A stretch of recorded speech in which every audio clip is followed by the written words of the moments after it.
This episode is brought to you by the European Coworking Assembly. We are everything Coworking Europe. If you head to the Coworking Assembly website, you can connect with our World Coworking, European Freelancers Week, Coworking Symposium, Coworking Library, and Coworking Tools. Hello, ladies and gentlemen, and welcome to the new, sweeter-smelling Co-working Values podcast. And myself and my co-pilot, Jose, are going to introduce our new... Is regime a bit of a tough word? No, it is okay. It's okay. Our new regime, because we've been... All this year, we've been looking at how we do the Co-working Values podcast, and we really got in our swing about 2019 when Željko got involved, and Željko runs a co-working space in Serbia and an audio production company, but his production capability makes Henry Ford look like a wimp, and he really helped shape how we produce every week. And I think everything goes through cycles and bursts of energy, and we spent, and correct me if I'm wrong here, we spent a lot of the summer going, where should we go now with what we're doing? It's like we're a band and we've produced a lot of good albums and done a lot of good gigs, but now we need to find our spiritual home again. Is that how you're feeling, Jose? Absolutely. I think we need something new, something fresh. I think that we need something where others are involved, right? It's not only who is invited to the podcast. I think that it's not only about you or me. I think that we need to start doing something connected with the power of we instead of the power of me. Yep, that one to many thing is over, and so I think we got to come clean very early on. Is like we like my good friend David Bowie said. I don't know where we're going from here, but we can promise you it won't be boring, and we're gonna. I'm very scared about this, folks, which is why I'm hesitating getting to it. We're going to try a whole season of experiments, and it's a lot of stuff both Jose and I have talked about with many of you. We've read books, we've been to courses and events and stuff, and rather than something neither of us could carry on is just producing a podcast interview every week that is something about co-working. And we looked at a lot of the other podcasts out there that like definitely, fill a niche. Like you'll go to Caleb Parker for real estate. You'll go to Jamie Russo for how to run a co-working space. You'll go to Kat Johnson for how to market your co-working space. And John Eves and Liz do podcasts about attached to the events they run. And an area that isn't being served, but we are active in all the time is that very local, rural, creator economy conversation, which we can't really see ourselves, but Jose and I are definitely part of. So do you want to have a little riff about the creator economy, Jose? Yeah, how do you see it? I mean, what do you think is the business model of the creator economy? I think it's about that people starting stuff. So I read, we have our creator network in London, and I read a lot of stuff that, and I'm always suspicious of these things, like in co-working, people say the co-working industry will be worth £25 billion by 2027. And there's a lot of, what's the email thing you use? ConvertKit. ConvertKit are red hot on this and document it a lot. And there's a low percentage of people that earn over 100K a year in the creator economy. But my gut feel, I haven't got data to back this up, is there's a lot of people who are, in that, who are building the middle class of the creator economy, and they are happier earning somewhere between 30 and 80,000 a year doing something they love and having autonomy rather than, earning 150K a year, slogging it out in an office that they have to go to because the bloke still thinks it's 2018. Or, there's a lot of freedom there. So the business model is, most people I know directly are either musicians or they're doing some kind of training or like in-person thing, or they're doing stuff on the internet. And I think we think everyone does everything on the internet in the creator economy, but there's people like using their skills who have chosen to put themselves out in the marketplace on their own, which is, for a lot of us that have been around co-working and freelancing in business, just starting something seems like what everyone's doing because we're only surrounding by that. But in lockdown, so many people rushed onto the internet because it's the first time in their lives they've had freedom because of furlough to be able to do something. So does that answer the business model question? I think that was like a synopsis rather than a here's the Yeah, I business think model. that what we are trying to do is basically to adopt the creators economy into our own initiative, right? So it looks to me like the podcast and whatever else we do around it is going to be connected with creator economy for ourselves as well. Am I right?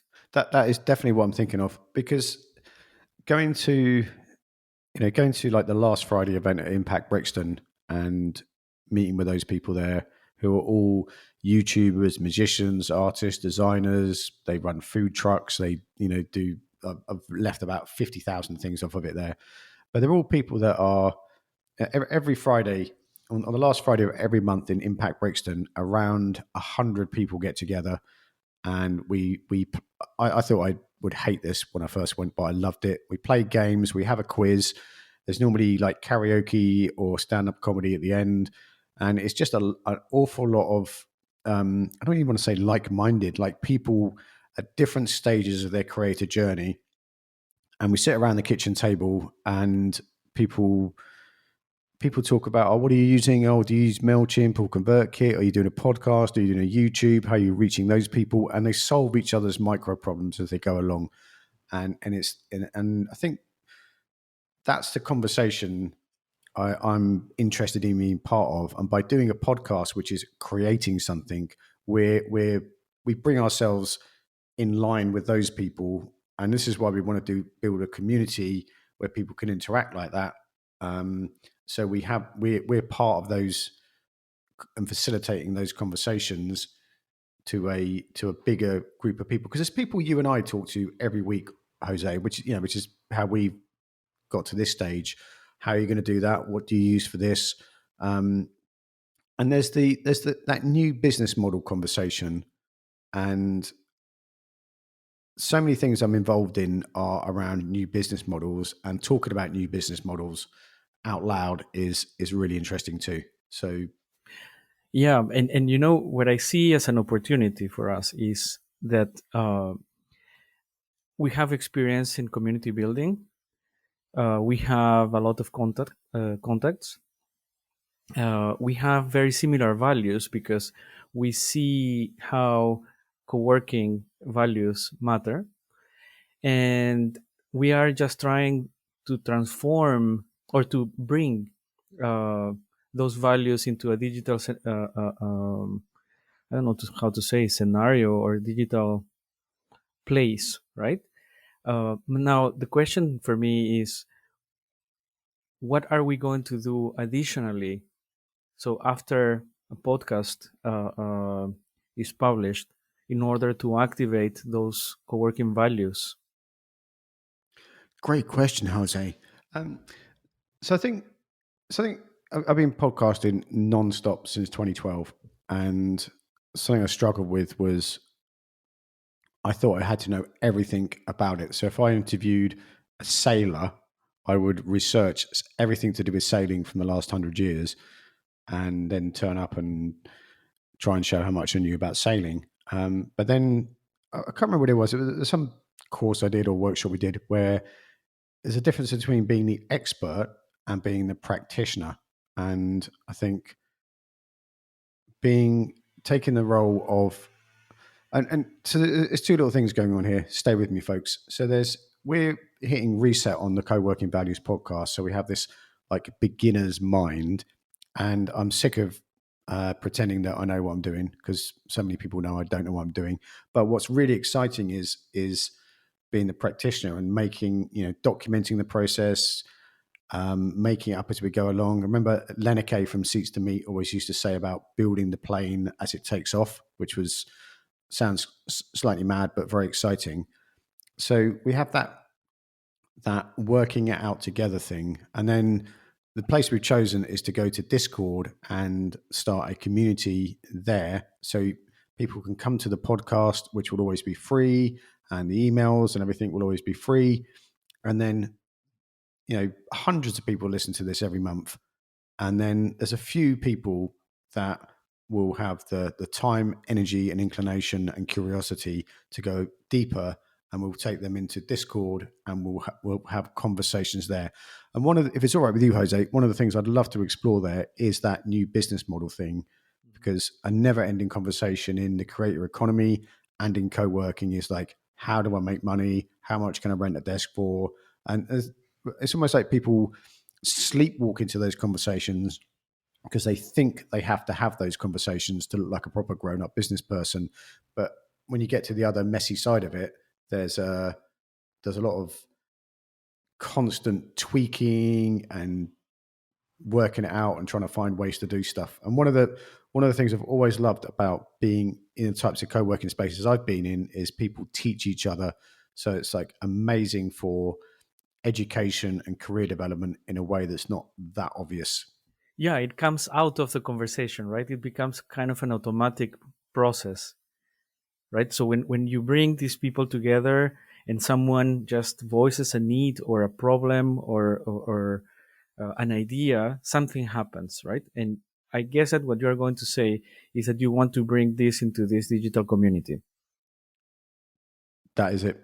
That's because over lockdown, I mean, in the London Co-working Assembly, twice a week we had it was like midday Tuesday and Thursday, we had an online call, and it was only for half an hour, and sometimes 7 people would show up, and then when it was about business rates and someone from the local government showed up, like 40 people came, and it was exhausting and adrenaline fueled, and in the middle of lockdown, and everyone was panicked, and it really, really helped. But there was something very cool about, not even cool, like very meaningful about having a regular, pretty informal touch point where we were, how are you going to sort this out?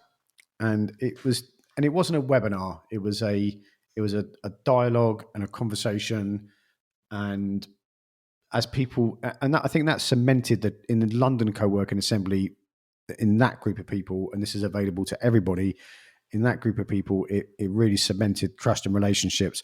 Particularly, I remember right in the beginning, people would show up who previously had been letting you think that they had 6 Lamborghinis and a helicopter and had lunch with Elon Musk every week, and they came to the call and went, "I'm fucked. How am I going to get out of this?"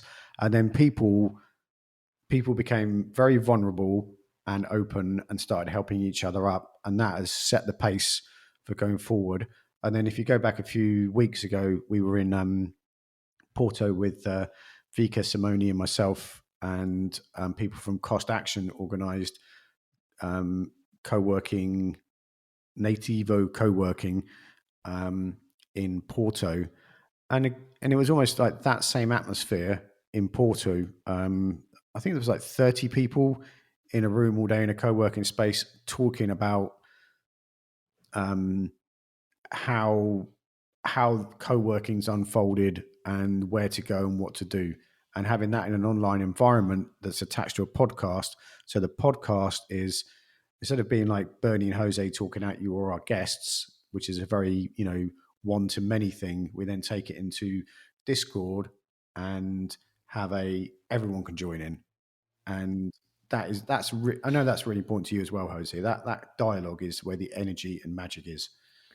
Yeah, absolutely. So what I've learned so far since I moved to Europe, so 20 years, is that each time that I try to make something where I am the founder, it doesn't work so well.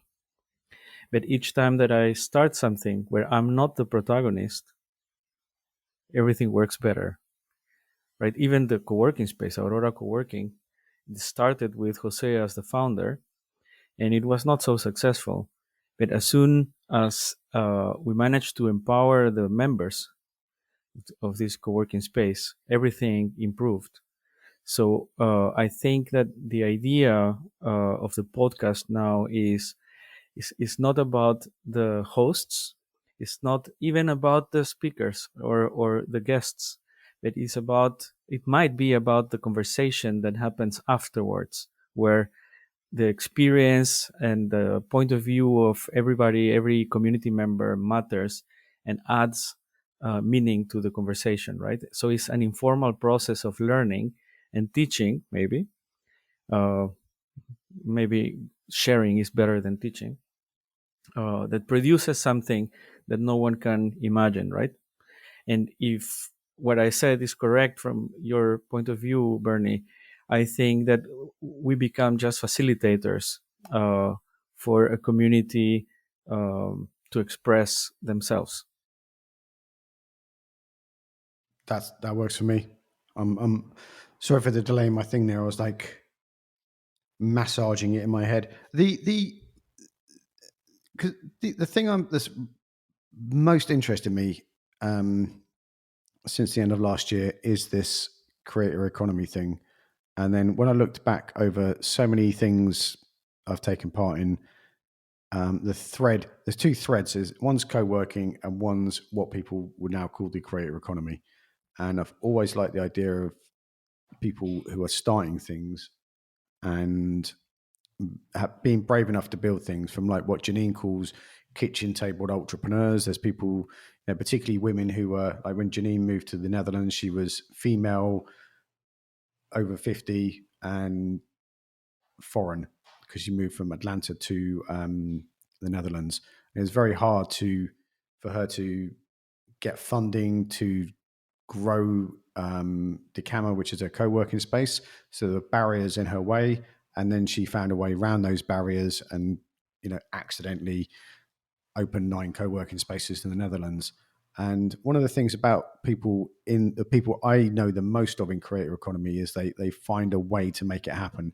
And most of the time they find a way to make it happen either by connecting with people on the internet or connecting with people in real life, which is a very different energy from I'm going business networking.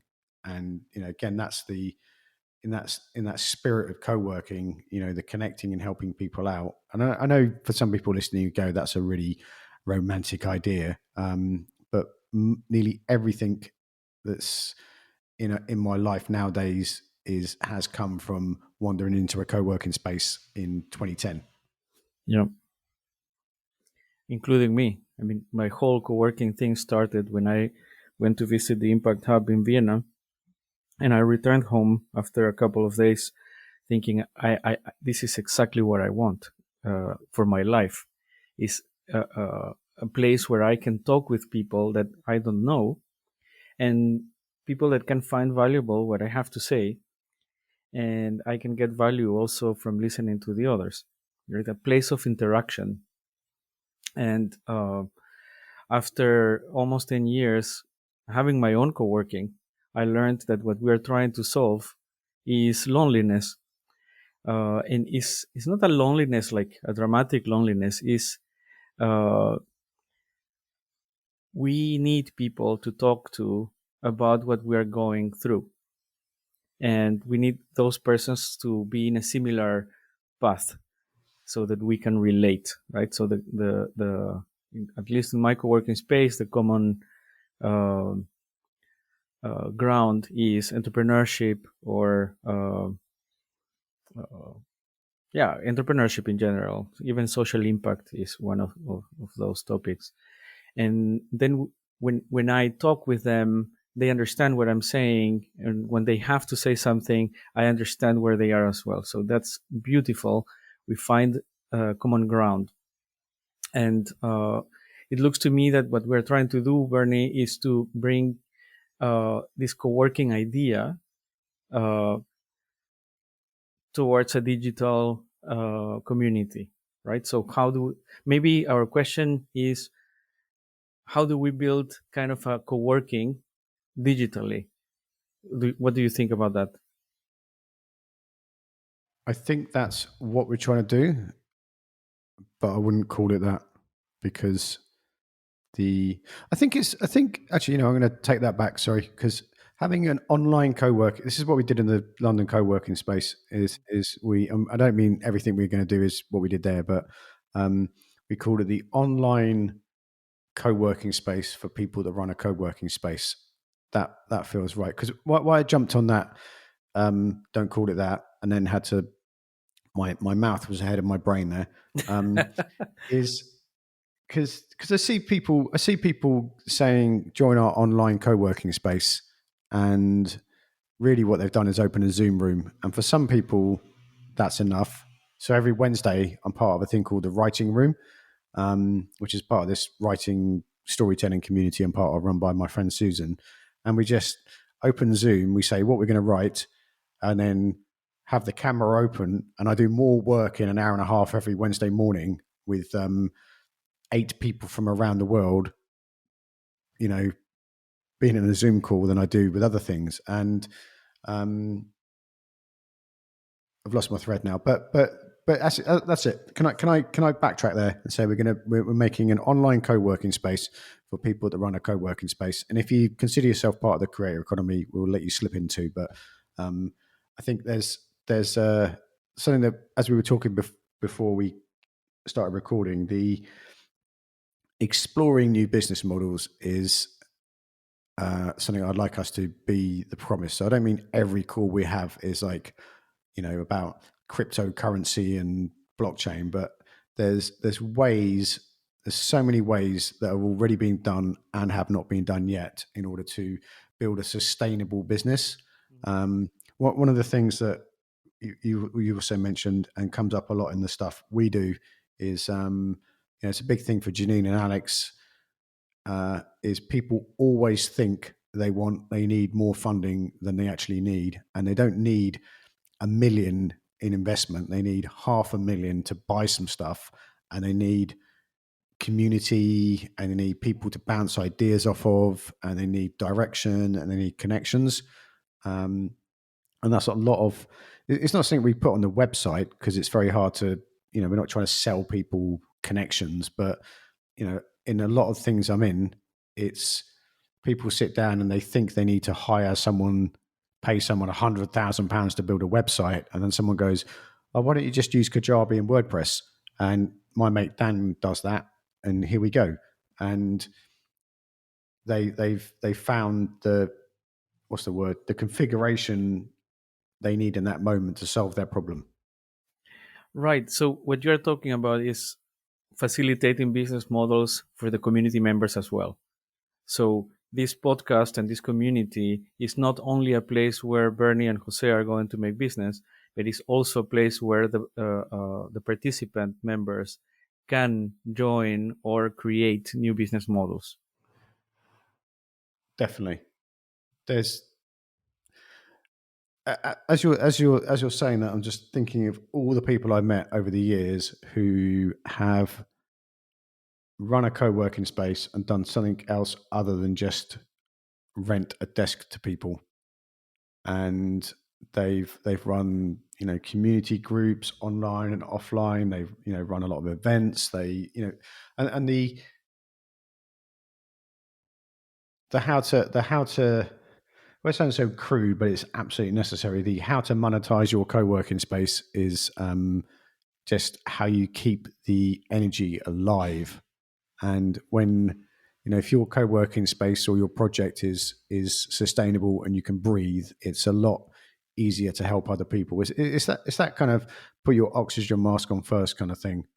And there's a few people as I'm talking, it springs to mind, is they're so busy trying to keep their project or co-working space alive, they haven't got time to think about what else they could do in there. They haven't got time to research the bit they'd need to do this other thing.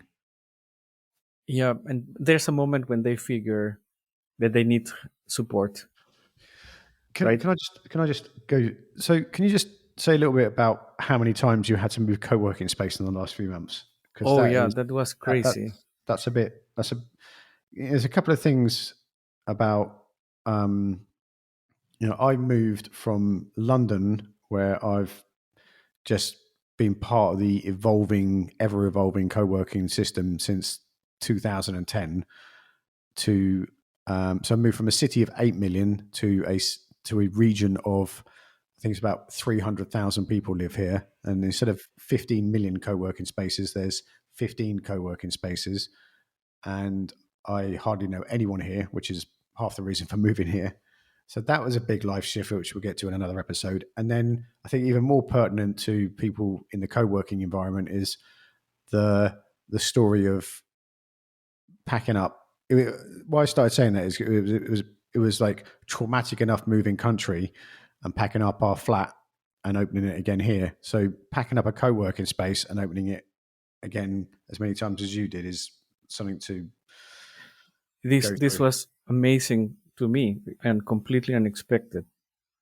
So what happened is we had been using a space for I think more than 7 years.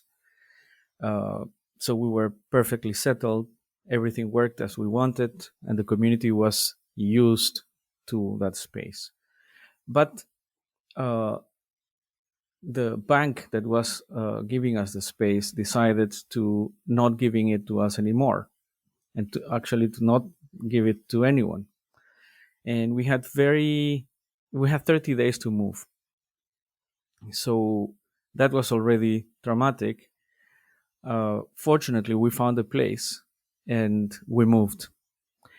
Now the problem is that we found that place was incomplete. There were infrastructure things missing, and also there was a misalignment of values with the land owners.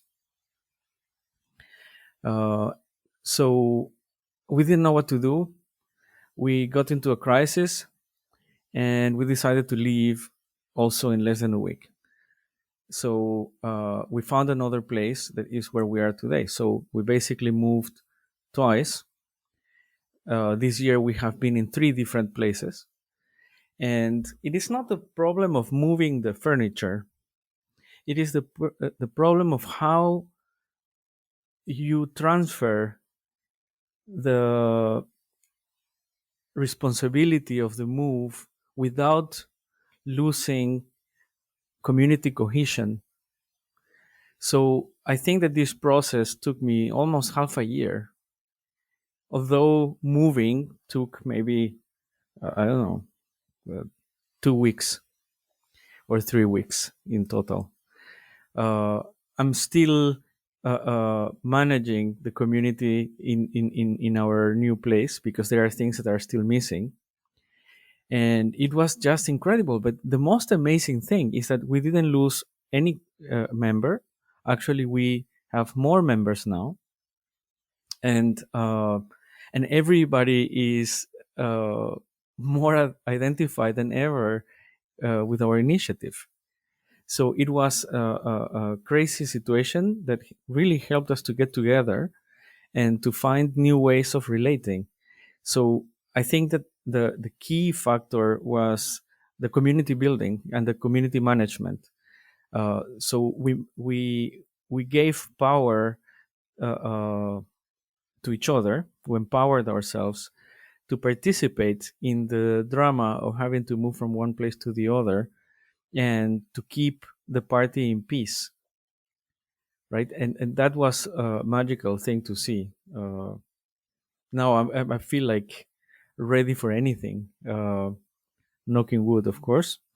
And I think that if that can be replicated in other co-working spaces, that would be so fantastic. The key factor here was that everyone had the same amount of power to make decisions.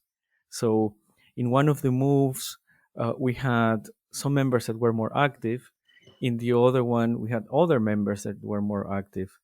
And it was kind of a very fair distribution of responsibilities.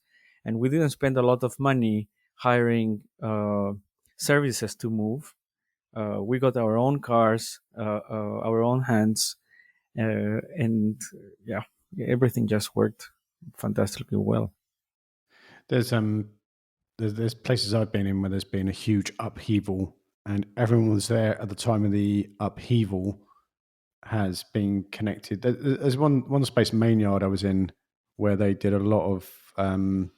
It's like 2013. Everything got moved around, and they built offices in there, and people. When was that?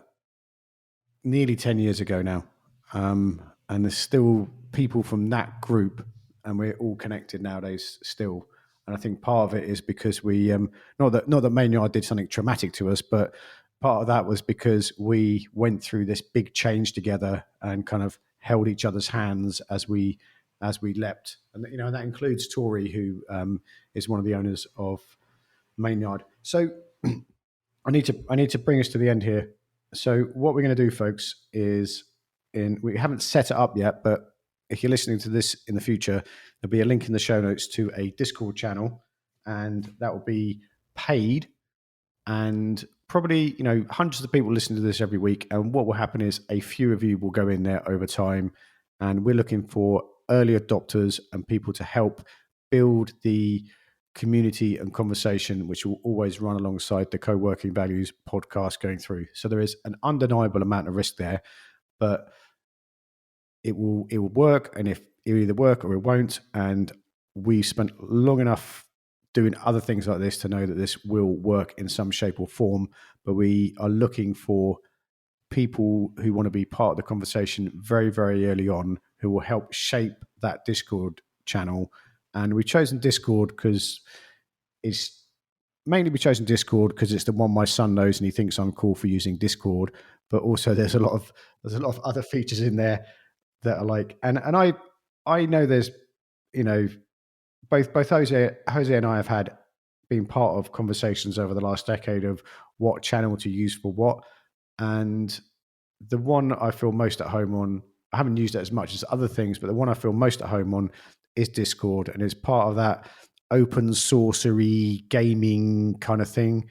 And some of the co-working spaces I know, particularly like the Cube in Athens, that is a little bit more geeky, use Discord, and that's why we're attracted to it. Is that the same as you feel? 100%. There's something else that I think we need to clarify before we leave, and is the changes on the podcast itself. Right? We talked about having themes, so kind of seasons, where we're going to talk about one theme in particular, invite guests about that. I don't know if you have something to add. Yeah, we're gonna go every 2 weeks and do a slightly longer but more well thought out and in-depth podcast, and we're going to follow themes. Because what happened this year is my dear Jose, who did some exceptional work there as Russia invaded the Ukraine, Jose jumped in and started doing these amazing podcasts, which took a long time to produce, and they were reactive in a very positive way, and they helped. I think we all kind of went through something there together. One of the things that happened back in February was there's a few people that were part of the European Co-working Assembly, and we just jumped on a call and said, like, what can we do? And then someone said, oh, let's just post a Zoom call and see what happens. And at that time, we were coming out of lockdown, and people are like zoomed out. And 70 people showed up on that call, and Vika kind of joined the call from her car on the way to Hungary. And it was a huge moment. It was almost like what you were saying about moving co-working spaces. The whole of the co-working assembly showed up at exactly the right moment and exactly the right time, and did people in all the countries around the Ukraine were going out of their way to help things. And then we fell into this pattern of like, what are we gonna do now? But everything seemed to be in a kind of whirlwind, and now. And it was quite reactive and last minute. And we were in the Slack channel the WhatsApp channel with Z going, what can we do this week? And doing something every 2 weeks. Excuse me, folks. Doing something every 2 weeks, which is less podcasts and more conversation in Discord, is the direction to do it. And then following a theme. So if you want to, probably the co-working values are going to be the guiding thing for that. So if you want to talk about sustainability, but you don't want to talk about accessibility, you don't have to pay so much attention that month. And that's where we are. But again, we're pretty set on that. But again, it's all an experiment going forward. We're like we used to say in WeShare, we're always in beta.